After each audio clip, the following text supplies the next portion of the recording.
negando a pessoa ou a obra de Cristo. Judas capítulo 1, versículo 4, 2 Coríntios 11, versículo 13 a 14, 2 Pedro 2, 1.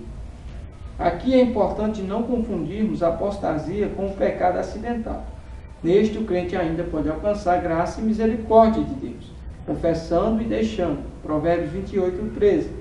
1 João 2, versículo 1 e 12. Aquela é decisão deliberada e premeditada, sendo impossível voltar atrás. Hebreus 6, versículo 4 ao 6, Hebreus 10, versículo 26 ao 27. Então, apostasia é um ato voluntário, que alguém decide contrariar as Sagradas Escrituras.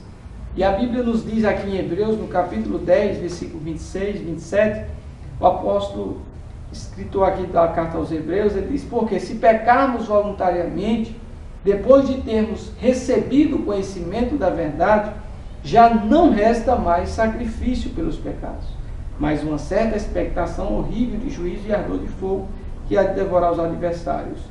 Então podemos perceber aqui, meus amados, que aquele que peca voluntariamente é como se ele estivesse crucificando novamente Jesus Cristo. Então é algo muito sério, que nós devemos ter o maior cuidado em relação à questão da apostasia. Lá em 1 Pedro também nós podemos ler uma palavra que fala que aquele que conhece a verdade e se desvia é como o cão que vomita e ele recebe novamente o vômito, e como a porca lavada que volta novamente à lama. Nós podemos ver aqui a carta do apóstolo Pedro, no capítulo 2 Pedro, no capítulo de número 2, versículo 19 diante, diz: prometendo-lhes liberdade, sendo eles mesmos servos da corrupção, porque de quem alguém é vencido, do tal faz-se também servo. Porquanto, se depois de ter escapado das corrupções do mundo, pelo conhecimento do Senhor e Salvador Jesus Cristo, forem outra vez envolvidos nelas e vencidos, tornou-se-lhes o último estado pior do que o primeiro, porque melhor lhes fora não conhecerem o caminho da justiça, do que conhecendo desviar-se do santo mandamento que lhes fora dado. Deste modo sobreveio-lhes o que por um verdadeiro provérbio se diz: o cão voltou ao seu próprio vômito, a porca lavada ao espojadouro de lama. Então, realmente um cenário triste daqueles que se desviam, daqueles que se apostatam da fé, não é, irmãos? Então, por isso que nós não podemos deixar nessa lição de focar a questão de mantermos firmes e constantes, sempre abundantes na obra do Senhor, como está lá em 1 Coríntios 15, 58. Então, caro professor, é importante essas referências também como forma de contextualizar dentro da lição que tem como tema perseverando na fé. Amém? Vamos dar continuidade na lição. Vamos para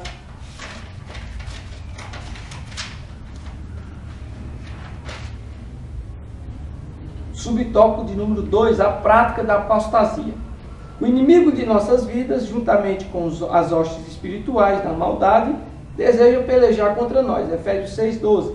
Entretanto, a prática do pecado é uma responsabilidade pessoal intransferível do indivíduo.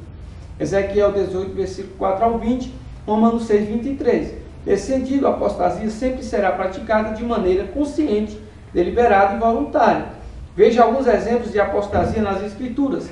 Rejeição consciente e voluntária à obra de Cristo, João 13, versículo 25 ao 27. Pecado voluntário consciente e maldoso, Atos 5, versículo 3 ao 5, Atos 8, 20. Ensino de doutrinas heréticas, 2 Pedro 2, 1. Então, temos o caso de Judas Iscariotes, que foi o traidor, né? Um dos 12 discípulos de Jesus que traiu ele. Então, vemos aqui uma apostasia voluntária. Ele realmente vendeu, ali a sua fé, compraram a ele e ele traiu Jesus ali, por dinheiro. Então ele já tinha essa fraqueza, da ganância e da avareza, quando recebia as ofertas, das pessoas, em vez de dar aos pobres, ele desviava, as ofertas. Então ele tinha essa fraqueza com o lado de dinheiro, e o diabo tentou e ele voluntariamente cedeu. Não é apenas o diabo em si, é um ato voluntário. Como está lá em Ezequiel, nós podemos ver que a salvação é individual, a alma que pecar, essa morrerá. Os pais não poderão salvar o filho, e o filho não poderá salvar o seu pai. Por quê? Porque a alma que pecar, esta morrerá. Então, quer dizer que o salário do pecado é morte, mas o dom gratuito de Deus é a vida eterna em Cristo Jesus nosso Senhor. Para isso nós devemos estar vigilantes, constantemente em oração, para que nós não venhamos a ceder à tentação do diabo. Jesus Cristo disse: vigiai e orai, para que não entreis em tentação, porque a carne é fraca, mas o Espírito está pronto. Não é? Muitas pessoas acabam se desviando dos caminhos do Senhor, da casa do Senhor, porque elas não estão vigiando, elas não estão guardando a sã doutrina, né? Não estão buscando, ouvindo a palavra do Senhor, não estão praticando a palavra do Senhor. E a casa que não está sob a rocha, ela tende a rachar e a queda pode ser grande. Assim também é na vida daquele que ouve a palavra do Senhor e não põe em prática. Vamos continuar na lição. Vamos para o tópico de número 3, seguros em Cristo. Primeiro subtópico: Cristo garante a salvação. Embora haja a possibilidade de o crente apostatar-se da fé, a fidelidade de Cristo nos garante a certeza de sermos conservados e irrepreensíveis até sua vinda. Judas capítulo 1, versículo 1. 1 Tessalonicenses 5, versículo 23 e 24. Podemos nos sentir seguros em Cristo, pois Ele tem poder de nos manter livres de tropeços. Judas capítulo 1, versículo 24. A oração sacerdotal de Jesus revela muito dessa segurança. Dou-lhes a vida eterna e nunca hão de perecer, e ninguém as arrebatará das minhas mãos. João 10, versículo 28. Então, nós estamos, por sua vez, irmãos, seguros em Cristo. Quando nós aceitamos ao Senhor como nosso único e suficiente Salvador, a partir desse momento, a graça do Senhor, ela entrou nas nossas vidas com todas as promessas que a salvação nos concede.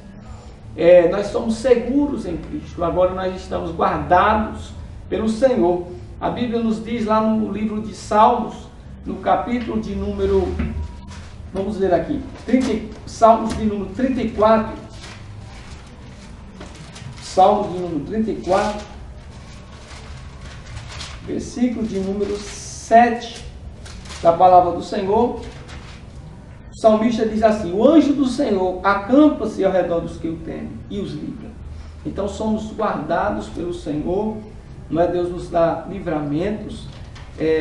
Muitas vezes nós recebemos livramentos que não sabemos que recebemos, não é? Tudo isso porque estamos seguros em Cristo, apesar de nossa carne ser enveredada para o pecado, mas se estamos em Cristo, nós somos nova criatura. O homem que está em Cristo, ele peca por acidente, né? Quando ele confessa o seu pecado, a Bíblia diz: se confessar os vossos pecados, ele é fiel e justo para nos perdoar e nos purificar de toda injustiça. Uma coisa é pecar por acidente, não é, irmãos? Outra coisa é pecar voluntariamente, constantemente, sem temer a palavra do Senhor, blasfemando da palavra de Deus. Aí onde se torna apostasia. Aí onde realmente Deus, ele não perdoa aquele que blasfemar contra o Espírito Santo de Deus. Então é tempo de nós termos cuidado, pois o próprio Jesus Cristo nos acautelou, dizendo: acautelai-vos dos falsos profetas, porque eles vêm vestidos como ovelhas, mas por dentro são lobos devoradores. Pelos seus frutos os conhecerei. Então nós não conhecemos o falso profeta pela sua aparência, mas sim pelos seus frutos, pelo que ele faz. Então devemos estar cada dia mais crescendo na graça e no conhecimento de nosso Senhor Jesus Cristo, para que Ele nos revele qual é a boa, perfeita e agradável vontade de Deus em nossas vidas. Vamos para o segundo subtópico: a alegria da salvação. Uma das maravilhosas consequências que alcançamos quando aceitamos a Cristo é a alegria da salvação. Salmo 51, versículo 12, Isaías 12, 3, Lucas 15, 22, 25, Lucas versículo 32. Agora não temos mais o peso da culpa e da condenação, pois somos aceitos e amados por Deus. Assim, o efeito prático disso é vivermos uma vida cheia de alegria.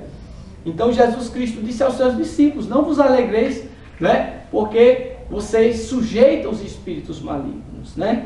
Mas alegrai-vos porque os seus nomes estão escritos no livro da vida. Então, há uma maior alegria do que você ter a certeza da sua salvação, meus amados. Então não há. Se você por sua vez desfruta desta alegria verdadeira, pode glorificar o Senhor, porque não há nada mais precioso do que ter essa alegria do seu nome estar escrito nos céus. Amém? Vamos para o subtópico de número 3 da palavra de Deus, a certeza da vida eterna.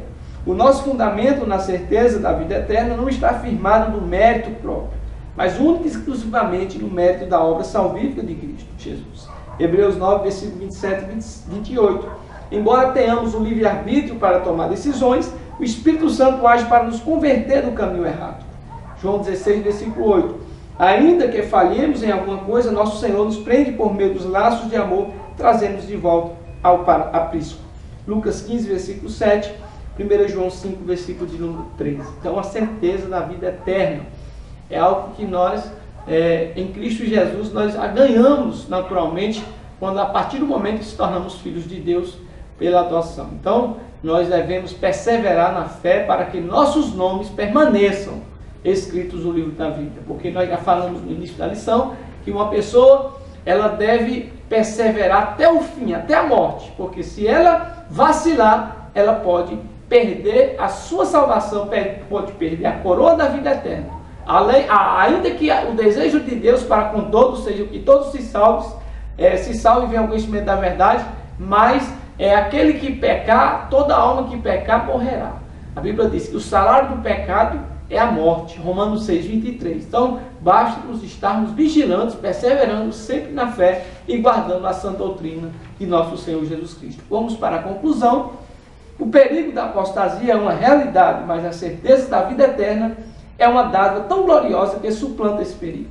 Não há o porquê de preocupar a contradição quanto à relação entre a soberania de Deus e o livre-arbítrio.